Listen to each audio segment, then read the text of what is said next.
Pero kung yan po ang nais ni Senadora, she's free to do that.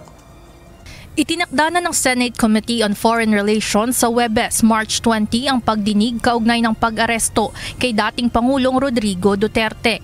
Ayon kay Senator Amy Marcos na chairperson ng Committee on Foreign Relations at siya ring nananawagan ng investigasyon, kailangang mabigyan linaw ang involvement o partisipasyon ng International Criminal Court, International Criminal Police Organization at iba't ibang ahensya ng pamahalaan sa pag-aresto sa former president.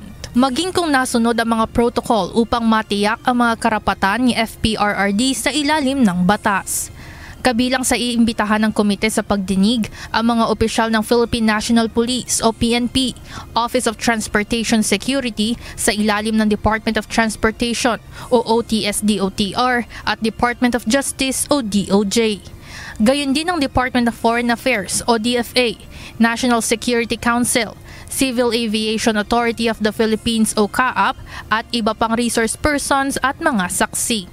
Ayon sa mambabatas, dapat tugunan ng Senado ang mga critical na issue na ito upang matiyak ang jurisdiksyon ng bansa at malinaw ang mga polisiya na ipinaiiral sa mga law enforcement agencies, lalo na't nagdudulot na ng pagkakabahabahagi ang nangyayari ngayon. Nagpahayag naman ng kahandaan ng PNP na makikipagtulungan sa anumang pagsisiyasat. Handa po ang PNP na makipag-cooperate sa lahat po ng investigation. Hindi naman pipigilan ng Malacanang ang presidential sister sa plano nito. Ayon kay Palace Press Officer Attorney Claire Castro, handa silang magpadala ng kinatawan sa pagdinig kung kinakailangan.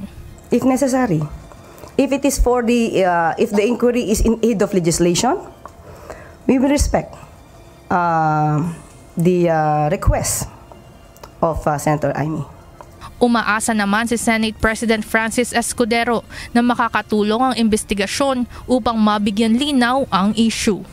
Kung ang concern ni Senator Amy ay grabe na yung divisiveness sa pagkakawatak-watak natin, edi sana ang maging dulo ng kanyang pagdinig ay maghilom tayo at magkaroon ng pagkakaisang muli at hindi lalo pang dagdagan.